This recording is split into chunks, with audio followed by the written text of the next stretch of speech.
Welcome bitches, one and all, to my reaction to Season 2, Episode 6 of Heartstopper, Truth/Dare. So, last time we ended with Nick and Charlie hopping on the subway to go and meet Nick's dad. Now, I'm a little apprehensive with this episode, as obviously, by his brother's reaction and asking whether he had told dad yet about him and Charlie being together, it does scare me a little bit that this may not go down well, but I guess we're just gonna have to wait and see. His brother could have just been egging him on, but we'll have to see. So yes, with that said, let's jump back in to the world of Heartstopper. Ooh, this is a sweet song to start with. Is he here? Ah, okay, that's his dad. Jesus. Would you feel better if I waited here? Ooh, interesting. No, please come with me. Oh, bless. This is my dad, Stefan. Stefan. This is my... I'm Charlie. Nice to meet you, Charlie. So good to see you in Paris. You never visit. When do you graduate? Must be soon now. When do you I've still got graduate? 2 more years left.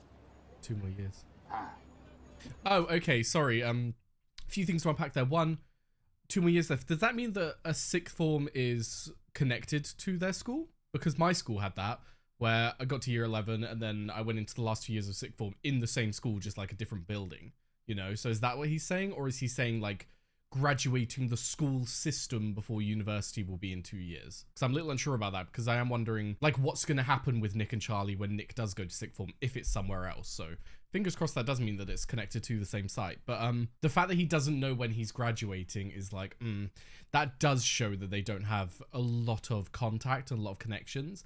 But it's funny that his father brought up the fact that he never comes to visit anymore, because then that also makes you think, well, why don't you go to visit him?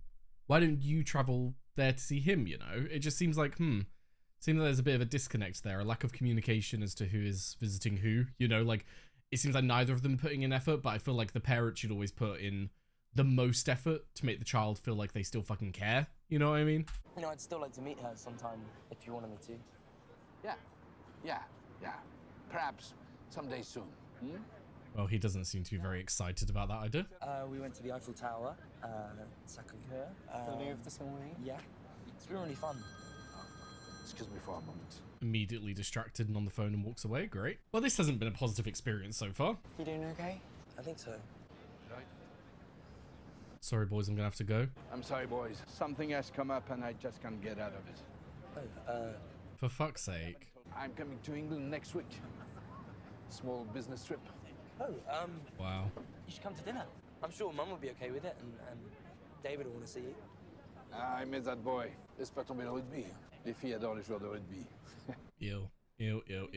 Wonderful to meet one of Nick's friends. Yeah, you too. On s'appelle plus tard. Huh? Okay, right. Let's break that down for a second. So, kind of sucks that his father is as distant as he is, and the whole, oh, I've got some exciting news. I'm coming to England next week. A little business trip. So you're not even coming to see him. You know what I mean? And then talking about David being like, oh, yeah, I miss that boy. You know what I mean? Like, these are your fucking kids. Why are you not putting more effort into seeing them? Why are you so happy to be this distant? You know, like, he seems content with not seeing them. And the fact that he's like, something's come up that I can't get out of. I'll have to see you later on the one time we've come to see each other. Absolutely ridiculous. Given how young Nick is, I know what I was saying earlier about neither of them making effort and it's on the parent and all that. I still agree with the fact that, like, no matter your age, it is still on the parent to keep that going, because, like, they are the ones who brought you into this life. It is their fucking responsibility. But not just that, but then take into account Nick's age as well.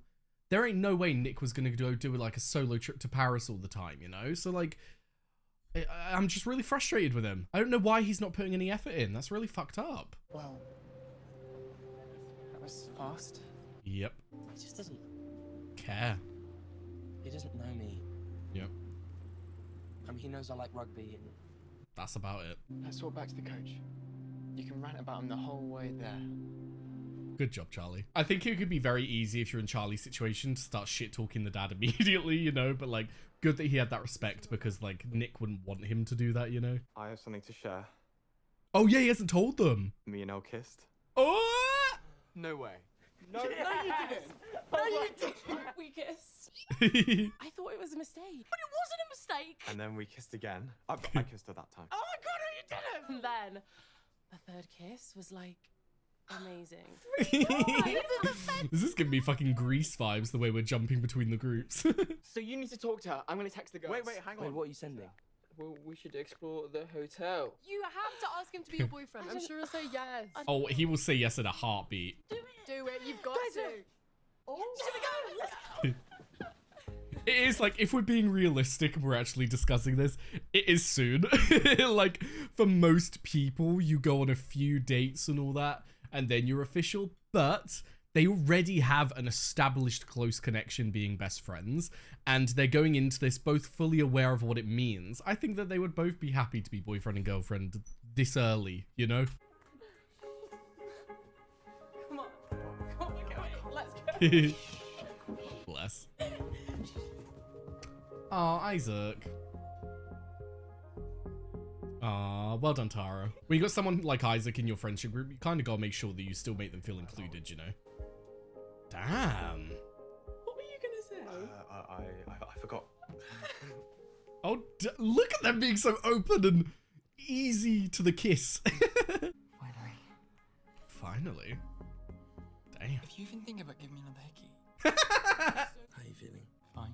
Charlie, you literally fainted on me today. But how are you? Oh yeah, that was the same day, okay. I know I've been stressed about coming out, but I don't think I realised how stressed out you've been about it. Okay, good job recognizing that. Well done. I get stressed about everything. You're not special. Charlie. And it doesn't matter how I feel about it anyway. Yes, it does. Broski, like, I don't want to diminish the fact that this is definitely Nick's choice and he can do it when he wants.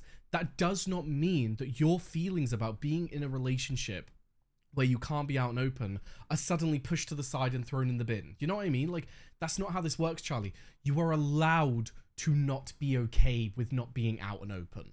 You're allowed to do that, just as Nick is allowed to not want to be out right now. It's one of those fucking annoying things where they're gonna clash. Those feelings are gonna clash, but you are both entitled to those feelings. Don't fully push your own feelings down, or else it's just gonna make everything in your head so much worse. And Nick doesn't want that. It matters to me. Good job, Nick. Boys. Uh-oh. Fuck's sake, Farouk! Couldn't have let them off. Pretty sure I did the exact same thing at that age.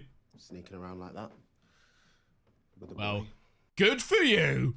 You never did anything like that. Oh, when you don't figure out you're gay until your late 20s, tend to miss out on those beautiful gay teenage experiences. Oh, bless you, my boy. I mean, you could have a beautiful gay experience right now. Probably a bit late for me to have any youthful moments of discovery. Who says that those moments of discovery have to be There's an age youthful? limit on those, to be honest. You flirting with me? Maybe. Stop. Ah, come on. We should head back. That was really cute. I mean, it is a bit weird that the two teachers are having these moments when they're meant to be the ones like the guardians of the kids, but it's a TV show, so I'm not really taking it seriously. They are going to be a handful today. Yeah, they are a handful every day, mate. What do you mean?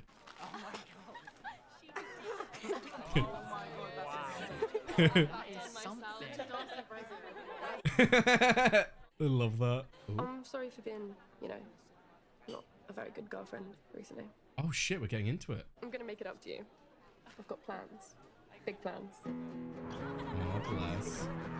I just want you to be open with her. You don't need to do these big shows of, I don't know, it's like with Darcy, it's like you don't need to do these big things. You don't need to have these big events, these big plans, all of that. All she wants to know is that you love her, and all she wants is to have you be open and honest with her about your feelings. I know that that can feel so much harder than making these big plans and everything, but it's the most important thing in a relationship. Being open and honest about your feelings and talking to each other. Oh, look at them. You fucking cuties. Isaac is in his paradise. Jesus Christ, Isaac. How are you going to bring this all home?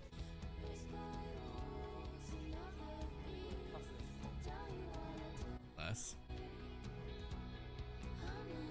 Interesting how they showed that contrast of Nick and Charlie wanting to kiss, but then because they're not out, they couldn't, and they just moved on to then go to Tao and Elle being all cute and happy and open with one another, you know? Like, that kind of stings a little bit, but everyone has their own journey, and Nick can take his time, but like I've said before, Charlie is allowed to have an issue with being in the relationship. It's not that he has an issue with Nick not coming out, it's an issue of being in a relationship where he's not open, because that's hard for him. You know, he's allowed to feel that way.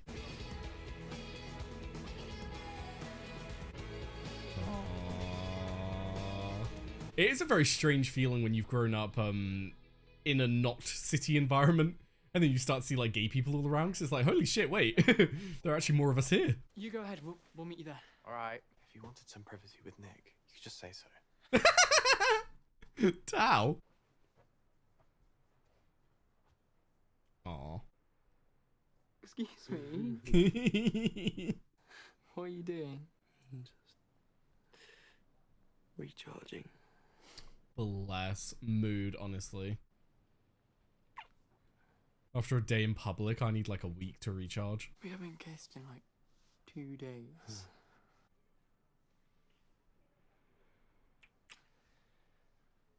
Right. Come on. We're gonna be late. And just like that, he is recharged. Oh, we're having a little party for Tara. Finally! Are the teachers aware of this? Is this allowed? Everything has to be perfect for Tara. She's a princess. Aw, bless you. I'm about to bring her in. I mean, she definitely would have heard that music.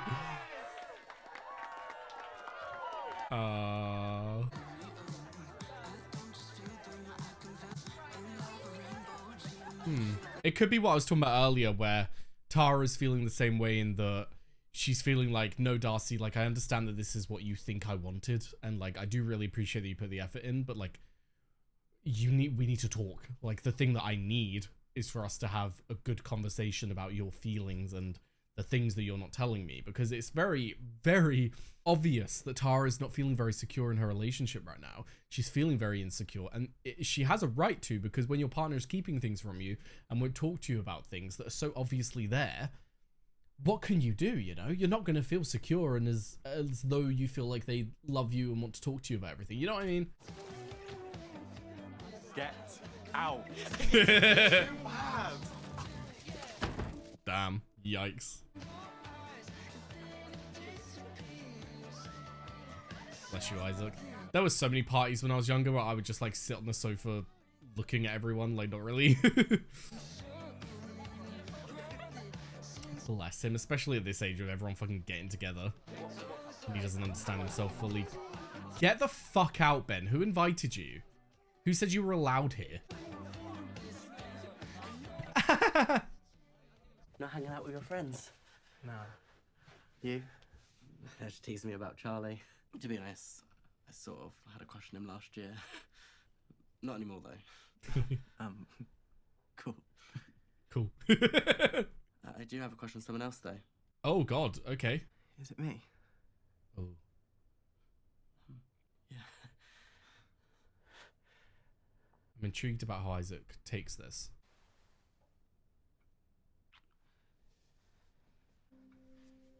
Sorry. No. Sorry, I do really want to continue this, but I just have to like say my piece before. They've been giving hints that he may be asexual, and I was talking to someone in my Patreon comments the other day about well, they left a really good post about the experience of an ace person, especially at this time period where like your friends are all getting into relationships and all that, and for an asexual person who isn't interested in relationships, not saying that Isaac isn't interested, but for someone who is interested in relationships, those friendships are all that more important to you, because like those are your most, I don't know how to describe it. Like if you think of like the tiers of relationships with people, obviously you got like your family are their own thing, but then you got friends, and then you got your relationship. Your relationship a lot of the time will supersede your friends. It's just the way that we are as social creatures. And so for someone who's asexual who isn't interested in that tier, it's like this is your only tier of your strong bonds with people. And so when they are making bonds with the tier above and spending more time with their partner and all of that, it can make you feel quite alone and isolated, which we have seen with Isaac. Now, in this scene itself, when it comes to kissing him, I don't pretend to understand what would be going through Isaac's head right now because I don't have his life experiences, but thinking about it logically and trying to like figure out empathetically what he would be going through, I feel like he might be having the thoughts of going through the motions, you know, of maybe he's not having that feeling of like butterflies that you get when you're kissing someone. And he's going through the motions of, I've seen people do this. This is how you kiss, but why am I not feeling that way? And it can almost be quite shameful, I imagine, that feeling of why am I not like everyone else? Why don't I feel these things like everyone else does? Like he's just gone through that scene kissing him there. And I think that look on Isaac's face, it looked like a negative feeling, but I don't think it was directed towards James at all. I think it was inner shame coming out because he shouldn't be, but I think that there is that shame that comes with something like this where when you feel like you're different from everyone else, shame does tend to creep in. And I think that might be what's going through Isaac's head here. The thoughts of, why am I not like everyone else? Why am I not getting those butterflies? Why am I not having these feelings when I'm kissing him? Like, am I doing kissing right? You know what I mean? I feel like you'd have all of those questions going through your mind. So bless his fucking heart. Was it bad, or I've just never kissed anyone before, so It's not that. It's just. Oh God, bless. I'm sorry. Bless. It's like you feel really bad for Isaac in that scenario because like he's obviously questioning things and he's very like, I know a lot of feelings would have been brought up there, but then also like you feel bad for James because you're like, oh God, he probably thinks that Isaac isn't interested and that would hurt. Like, oh no. Oh, I'm sending you a hug. I'm sending you the biggest fucking hug right now. Bless your heart. Boys, is this like an actual balcony or are you sitting on the fucking ledge right now? The way he's looking at him. No. Please don't. Okay. Oh, that's a lot. I'm sorry. Darcy, you're gonna have to throw that over the balcony if they come in. Also, yeah, that drink is half. Was that vodka? Because fucking hell. Well, my parents aren't here now. No, the two teachers who are meant to be stopping this kind of stuff are here, but they're not here, which is a bit of a problem. Wait, I've got to try. I'm sure it's not that bad. No, it is. Trust me. Oh, wow. I hit you immediately. I mean, I'm not surprised, guys. It's half vodka. What? Can me and my boy come in, yeah? Can me and my boy come in, yeah? I invited you to my party. Yeah, well, no homophobes at my birthday party. Yeah, leave. Can I not just talk to Nick and Charlie? I'll just talk to Nick and Charlie. Interesting. I just wanted to say I'm sorry.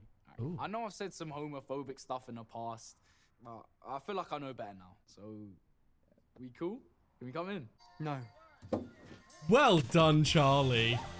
Well done, Charlie. Like, I am all for people changing. I'm all for people realizing their mistakes and trying to change and make up for the past. That was not making up for the past.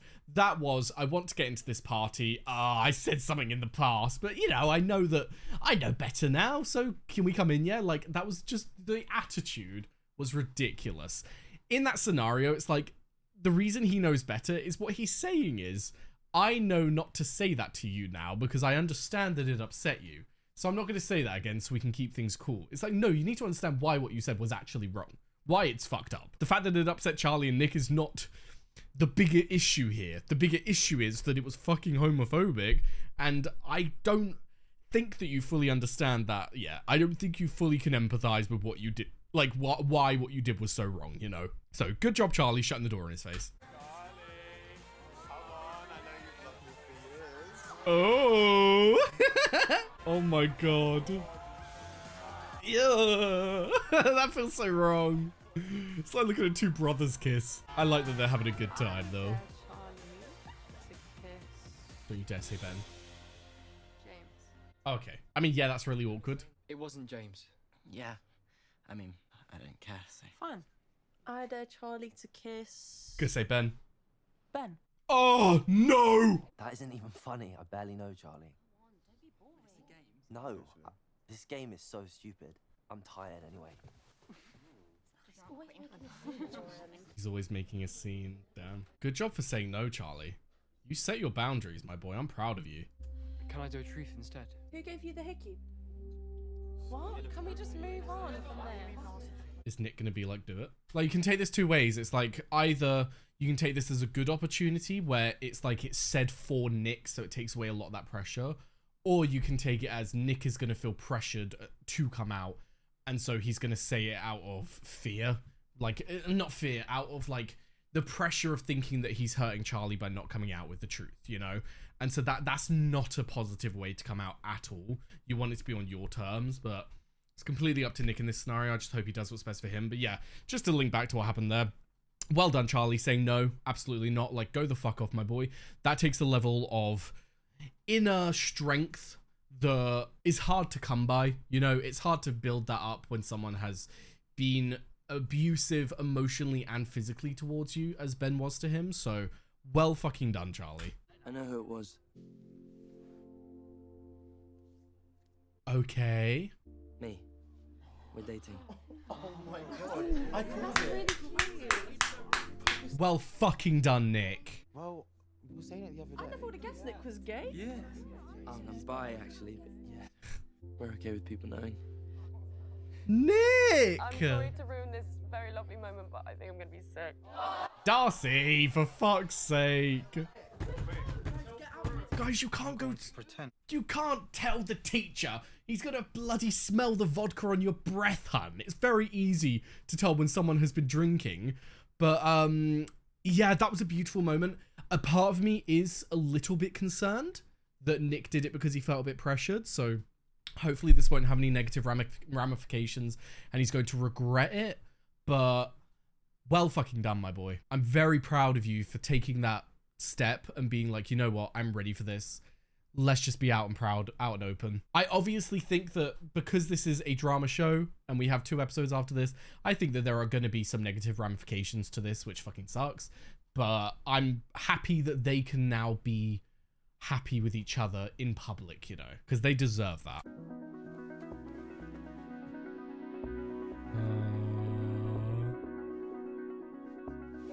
What are you doing?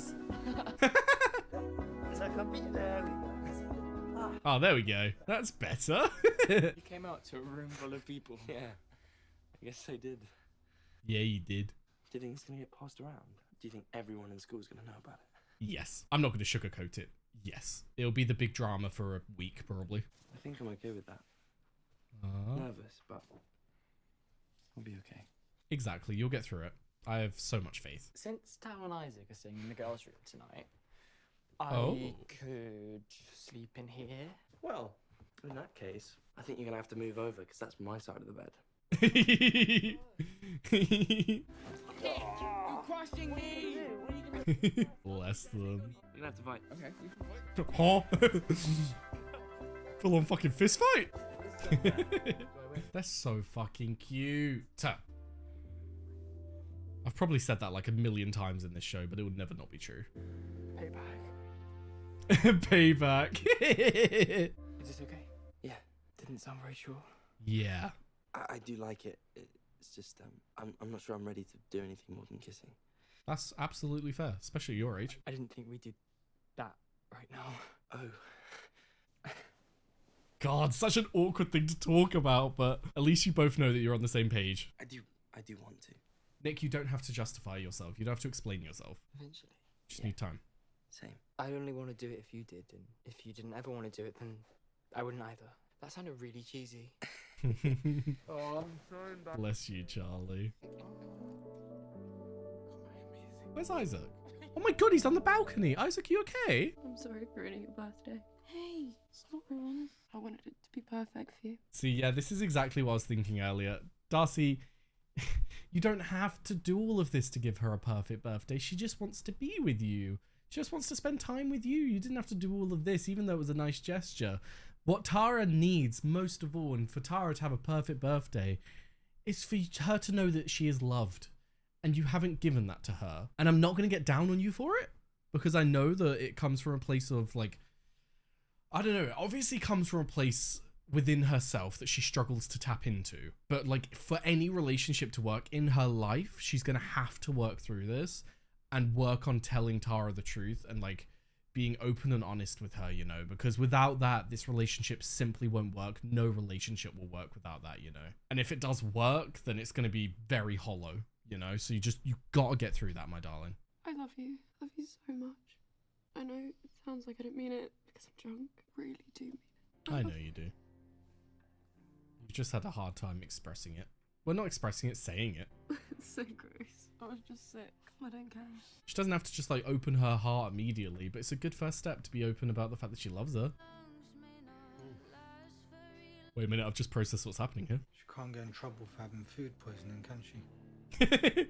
Suppose I'd better head down to reception, try and get some fresh sheets. You could just share my bed. Mr. Farouk! Stupid That idea. you said? No. I don't think it's a stupid idea. Excuse me? Huh? Well, damn. Okay. I do have a few thoughts. Like, obviously, what I'm feeling right now is good things, but obviously they are still the two teachers who are meant to be guarding over the children on the school trip, but we'll talk about that at the end. That was really cute. Oh, fucking cuties. Ah, we're going home now. Oh, Paris was fun. I loved that. Interesting. Okay, I guess we have a lot to talk about at the end.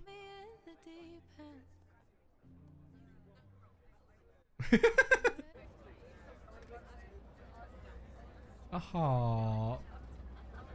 Bless. Uh-oh. What comments are there? I'm scared now. Okay, cool. Oh, I thought we were going to open it and there were going to be negative comments or something. I was like, But yeah, okay.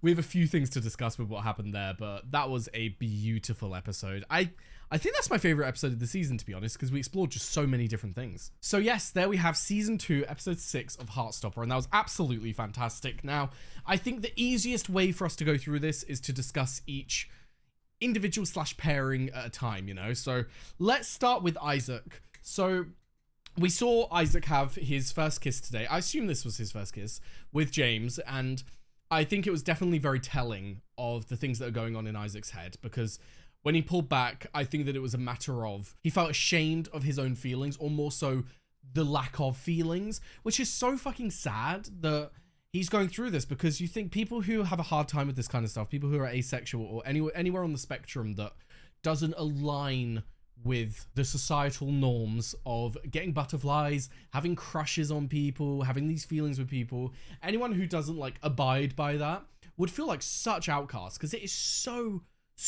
prevalent in all of society, like in all media, books, TV shows, like everything that you watch and you're around, even people in your everyday life.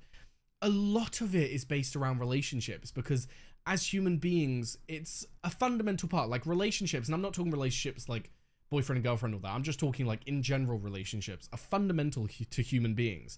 And the things that we refer to as relationships, you know, with boyfriend and girlfriend and all of that, are the like apex of that. Like for so many people and for so long through history, the whole idea was like man and a woman fall in love, become boyfriend and girlfriend, get engaged, get married, start a family, cycle continues, you know? It's such like a built-in thing into society that people who don't abide by those norms are gonna feel left out. And like, if you already feel left out when you're a gay person or a bisexual person in a gay relationship, that kind of vibe, like when you're already struggling in a relationship that doesn't abide by the heteronormative ways of a man and a woman getting together and all of that, if you feel like an outcast, then imagine not having those feelings. Imagine at that moment in time not wanting to be in a relationship and not having those same feelings of crushes and all of that that people get. You would feel so lonely and so isolated. So bless his fucking heart. I want to explore Isaac a lot more. I hope we can get a conversation between him and James, because that would be very, very beneficial to them both. Like, bless James's heart. Like, imagine going for your first kiss with a guy that you've got a crush on, and he reacts in a way that you take as you not being a good kisser, you not being attractive to him, like him not liking you that way, and like you even kissed him and he felt nothing. Like that's what will be going on through James's mind right now. So bless him as well. Neither of them went out of that scenario feeling good. But yeah, like I've said before, I just hope we explore Isaac a lot more, because his character really interests me, especially because of my, like, I don't have any personal relationships with anyone who's on like the ace spectrum. So it'll be really cool to see. Now, moving on from Isaac, let's talk about Tara and Darcy. The moment on the bus there was very telling, because you would take it that that moment in the bathroom was a healing positive one, but Darcy was still being affected by the alcohol. And even though I do think she truly meant that she loved Tara, saying it, going through the action of saying it, was influenced by the alcohol, in my opinion. And so I think Darcy has woken up feeling quite, I don't know, it looked like she had a level of shame within her, which was very interesting, because like, why would you be ashamed to tell your girlfriend that you love her, especially after she's already told you, you know?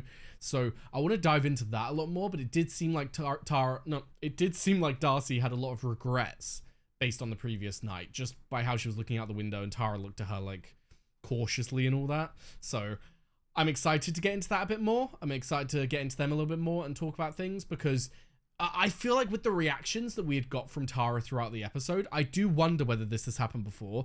I do wonder whether Tara has noticed a correlation between the times that Darcy has only opened up to her, she has been drinking. Because when she looked at the bottle earlier, like, Tara was very focused on the fact that Darcy was drinking. And I think that may be why. I think that she is thinking to herself, can she only ever be open with me when she's had a drink? Because that is very damaging, toxic, and destructive, you know? Like, you gotta be careful with that. So I hope we dive into that a bit more and we get to understand Darcy a bit more, because I'm very interested to find out about her home life and everything. Now, another relationship I wanted to talk about was Tao and Elle. Tao and Elle didn't have a lot this episode. It was kind of just a continuation of last episode where they're together now. They've agreed to be boyfriend and girlfriend. They have, haven't they? Am I misremembering that? I swear they did. Oh my God, my brain. But I'm pretty sure they agreed to be boyfriend and girlfriend, and they're obviously just going through the motions of the honeymoon period, being madly in love. Well, in love is a strong word, but I think they are, because they loved each other as best friends. I think it's safe to say. I know they won't say it to each other, but I think it's safe to say they love each other. So really liking seeing that develop and blossom. So hope we get more of that as the season goes on. But the next relationship I wanted to talk about was between the teachers, because it's a hard one, because like, if we're looking at this as a TV show and we take like the seriousness out of it, very cute, very heartwarming watching these two people, and to see someone who only really discovered their sexuality, like you said, in his late 20s, later in life, and has missed out on all of those moments, and he has a lot of regrets in his mind over not knowing himself that well back in the past. But it's nice to see like a love story and a self-discovery at a different period of someone's life, you know, because we're seeing it in school, which is when these big moments are meant to happen. So it's nice to see when it's happened to someone who's, what's the term, like a late bloomer, that kind of vibe. But the issue is, when we go into it with a serious head and we think about it properly, they were two teachers who were meant to be guardians over all of the kids on the trip. They, for one, didn't do a good job in finding out that the party was going on. I feel like you should have been patrolling people's dorms and listening out for music and stuff like that. You know what I mean? Like, you should be doing that kind of stuff before going to bed, but I'll let them off. But yeah, it's just like, I feel like getting together and like having those moments of like kissing each other and sharing a bed. I'm not saying they did anything, but you know what I mean? Just sharing a bed in general, like the getting close with each other. I feel like it's not very professional when you're meant to be working, but it's a TV show, so I'm not going to take it too seriously. But yeah, just from a serious aspect, it's like, that probably wasn't the best idea, but I'm letting it go. Now, the final couple and the main couple, Nick and Charlie. So we had them finally come out as a couple this episode, which I hope goes well. Like I said, given this is a drama show, there will be some negative repercussions to this, which fucking sucks. I think it's going to be to do with social media, because obviously we've just seen Charlie look at the post and someone say, are you two dating? I feel like when stuff actually comes out, there might be a few negative comments, which sucks. I would hope not, because the only people that we've seen who have been negative about it so far have been Harry's group, and he says that he's changed. So unless he's just going to immediately go back on his word, like, don't get me wrong, I'm not thinking that he stood there and was like, I've genuinely changed, but within his own mind, he thinks he has. So I would think that he wouldn't go down that route again, especially when like he lost Nick as a friend. Those three rugby boys in an earlier episode, he lost them as friends because they didn't agree with the way he had been. So you would hope that that would reform a person, but I guess we'll have to wait and see on that front. But yeah, we had some really positives for them this episode. We also had some good boundary setting by both of them. Like Charlie setting his boundaries with Ben and Harry, like with Ben in the kissing scene being like, no, I'm not going to do it. And then with Harry saying no and shutting the door, like Charlie went fucking off this episode and I'm really proud of him. But then also Nick setting his boundaries with Charlie in the bed. And even though Charlie wasn't initiating anything, Nick made it clear that like he wasn't ready and they actually were able to have that discussion. So really important and really proud of them on that front. And yeah, I'm just excited to see where we go from here. So I think I've covered everything that I want to talk about, all the main talking points. So let's have a look at some Patreon questions. Right before we begin, like always, if I don't answer your question, nothing personal. I just feel like I might have covered it enough within my review to not have like a whole question on it, you know? So don't take it personally. But yes, anyway, let's get into it. So first up, were you expecting the twist of Mr. Farouk being gay? That's an interesting question, because was I expecting it for the story as a whole? No, only because like if we're keeping with it being realistic, I feel like there are quite a few queer people in this show, like quite a few more than there would be in the amount of people in this school, but I'm not going to get down on them for it. They're showing representation. And like I said, it's really nice to see a storyline of an older person who has found their sexuality later in life and still want to explore and have those things that would typically happen for young teens, you know? So I'm really happy for him and happy that we got that. Now, in terms of whether I thought his character was gay, I don't know. I mean, I never really sat down and thought about his sexuality fully, to be honest, because I didn't think we'd explore it, but I didn't find it completely surprising. And like I said, I do really like the twist, so I'm happy with it and everything. Now, moving on, next up, what do you think is going through Isaac's mind this episode? Did you notice that the James and Isaac first kiss paralleled Nick and Charlie's first kiss? I didn't notice that. Thank you for bringing that up. In terms of what I thought, I mean, I've shared my thoughts about it quite a lot. I just think that Isaac is holding in a lot of internal shame, which he shouldn't. There should be no shame in this, but I think it's only natural to feel that way in a world that is designed for people who initiate those relationships, who are in those relationships, you know. So bless his fucking heart. I hope that we can see some development for him and some exploration for him of himself and finding out more about himself so he can understand himself a bit better. But yeah, bless both of their hearts, because that was obviously not what either of them intended when it came to their first kiss and everything. Now, next up, do you think the show is handling things like teen sex and consent for that kind of intimacy well and realistically? Seems to be a point of contention for a lot of viewers who are weirdly obsessed with seeing these teens have sex. So I'm curious how you see it, or if you have an opinion on it. It's an interesting point, because honestly, I haven't really thought about it. Going into Heartstopper, I've kind of not really, I don't know. I've never really thought about the aspect of like, when are Nick and Charlie gonna have sex? Because I've seen it as this like cute little coming of age gay love story where it's more focused on the romantic aspect and more focused on the discovery of sexuality and all of that, which you can tie into the discovery of sex and your first time and all of that. So I would understand people interested in it in that sense. I do understand what you're saying about people having like a weird obsession with it, because I do think it is weird to want to see these two teens have sex so much on screen. I do think that that is a very strange thing to feel, but in terms of representation and doing it realistically, it would be slightly beneficial to a younger audience to explore that, only because it would be exploring two people who, like, it's very well known that people who are underage do have sex. It's very well known that people get into young relationships. Like, I'm not saying everyone, obviously. It's probably a small percentage, but it happens. We all know it happens. And so if we're talking about it being realistic, it would probably be more realistic to have them explore themselves sexually and all of that. But when we're looking at a show like Heartstopper, I'm not looking for that. Like, I don't go to Heartstopper to have this, like, I don't know how to describe it, this, like, hyper-realistic thing. Like, if you look at shows like Scam, fucking adore Scam. And I feel like Scam is one of those hyper-realistic shows where, like, you feel like you're watching a documentary almost, whereas Heartstopper, I would say it's realistic in most aspects, but it is definitely, I don't know how to describe it, it's definitely twisted on a more positive route. Even though they have these dramatic scenes, even though they have these points of contention in the show, it is definitely put out to be a lot more positive than it would be. Like, if they were in this school environment and all of that, I feel like it would be a bit different. I feel like you would be having a lot more issues. I feel like it wouldn't be someone like Harry who's just like saying the word, like saying the F slur and all of that. It would be like actual abuse and mocking on a daily basis. Like, we would be seeing bullies on a daily basis, that kind of stuff. I feel like that would be a lot more realistic. Whereas Heartstopper, a lot of the time we are twisted to see a lot of the more positive stuff. And even the negatives that we do have are more negatives of self-discovery than they are negatives of the world that we live in. So even though I do praise Heartstopper for being realistic in a lot of aspects, it's still like a teenage love story. And when you're dealing with a love story, it can always feel slightly less realistic than it's going to be, you know? So in terms of how I think they're handling it, I really enjoyed how they handled the Nick and Charlie scene this episode and how they actually had that discussion of they're not ready and all of that. I think that there are plenty of shows out there who can explore and who have the option to explore sexuality at a young age and all of that, but I'm not looking for it in Heartstopper.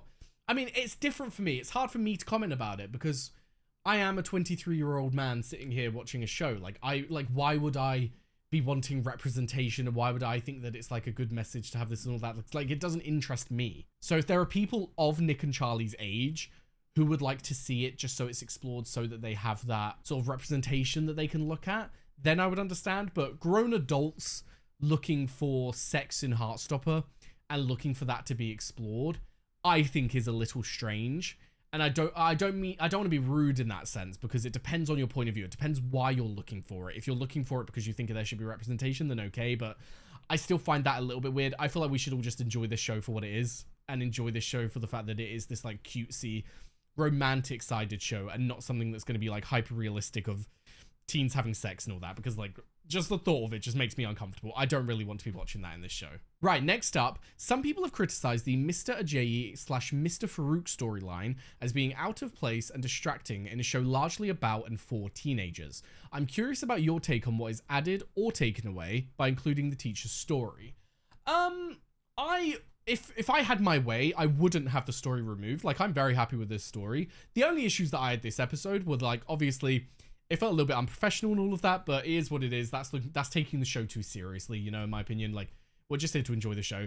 In terms of like being out of place in a show about and for teenagers, I disagree, only because it's not like they're taking up a huge amount of screen time, you know. It's not like they're taking up all of this screen time to explore their romance.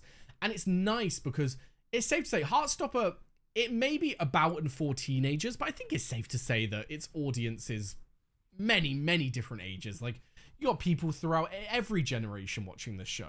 So I think it's nice to show this, not just so people in other generations feel included, but for young people as well to understand that you may not discover your sexuality until your late 20s.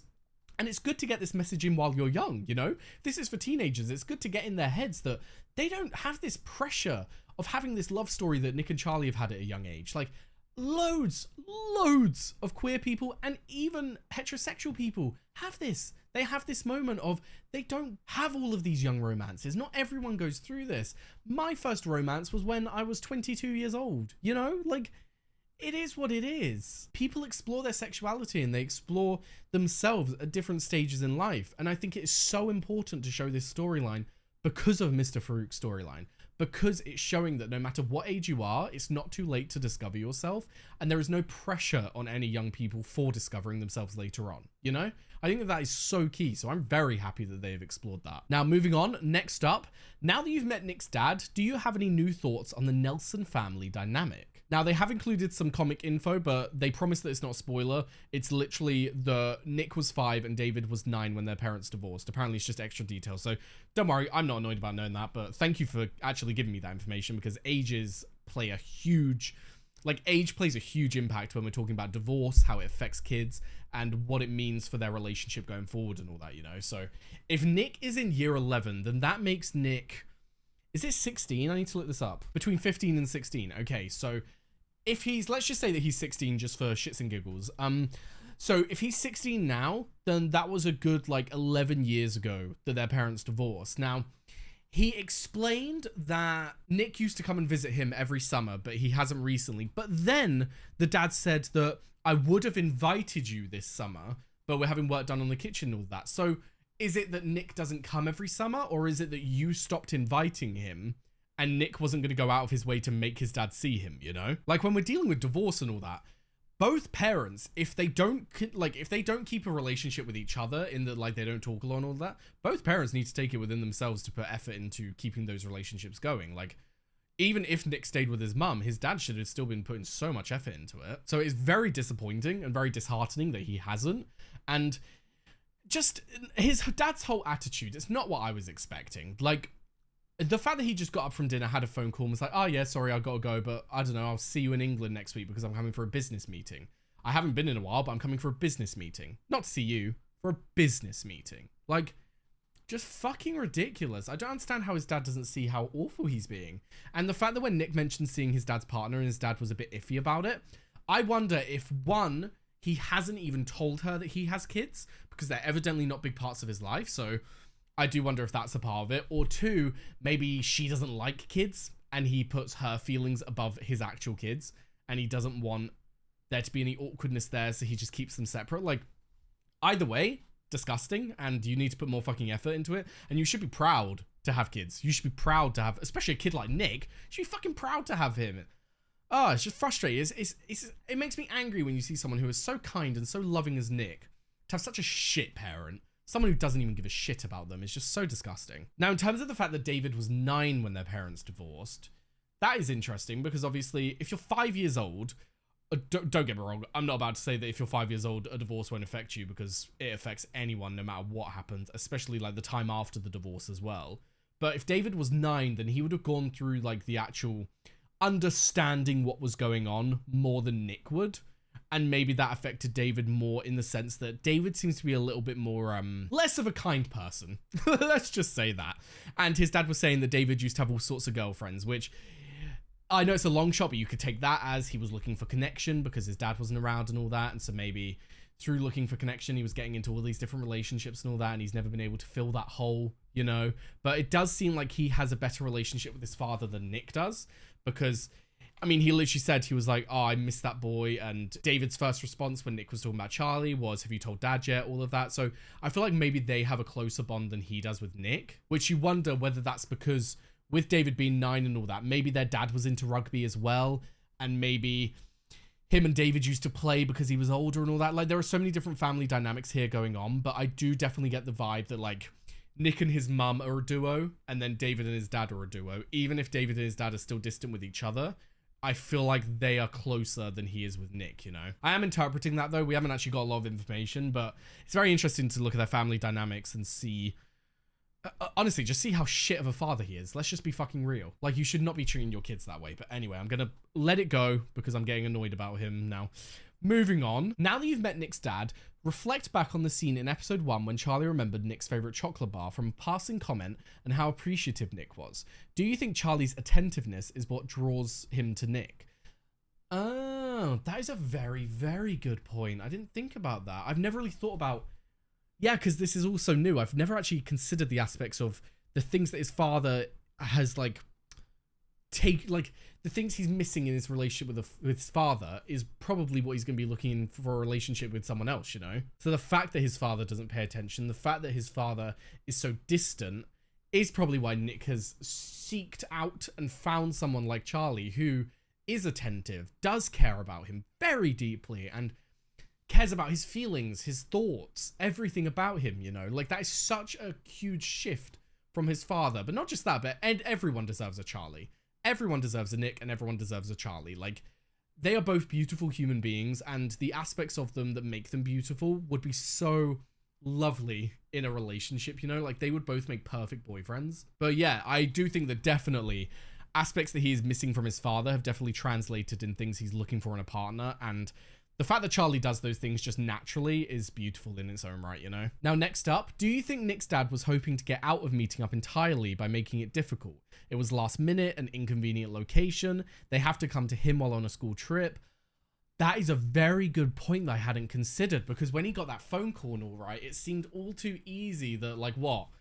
5 minutes into sitting down, he got a phone call that he has to leave and all that. Like, it seemed like he didn't want to be there in the first place. So I feel like you might be right. Like, Nick was messaging him every day, and then suddenly what? Suddenly, oh yeah, I'm free in 30 minutes at this random cafe that you're going to have to get the metro to get to me, but don't worry if you don't make it in time and all that. You know what I mean? Like, you are very right. I didn't even consider that. That just adds on to how shit of a father he is. Wow. I'm having a big inkling that maybe his partner has something to do with all of this, because when Nick mentioned seeing her, he kind of like, his dad like looked down and all that, and it felt awkward in the air, as if like he didn't want that to happen for some reason. So very interested to find out more about that.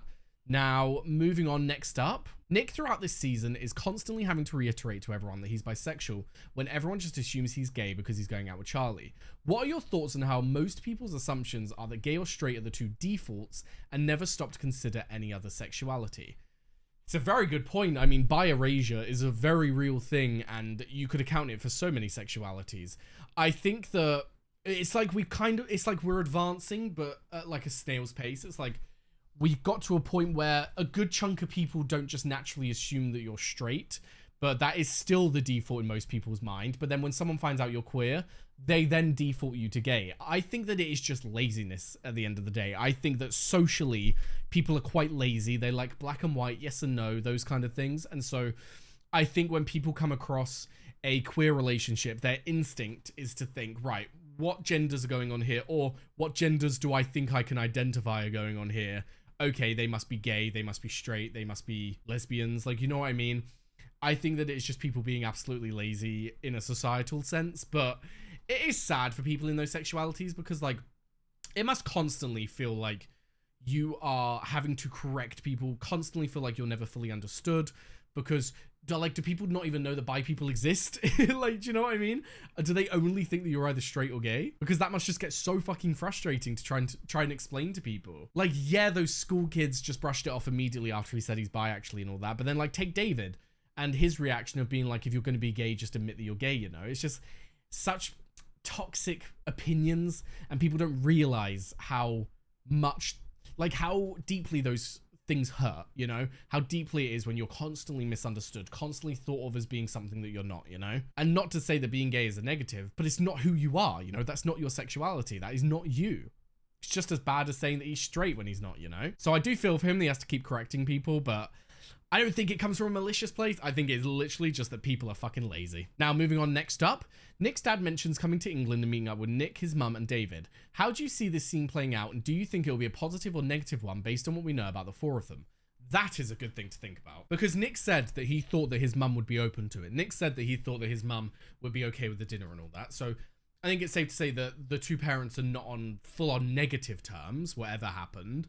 But I feel like if Nick hasn't told his father by then, which, like, he obviously won't, he doesn't really have contact with his father to begin with, then I wonder if there's going to be a point of contention at the table where David is going to want Nick to say something, and he's going to try and, like, egg him on to say something, or maybe even just reveal it himself, and it'll kind of be like a 2v2 kind of scenario, where I think Nick's mum would absolutely shoot to his side and stick up for him, whereas given the relationship and the dynamics that we've come to know so far, I think that his dad will likely have the same reaction that David did.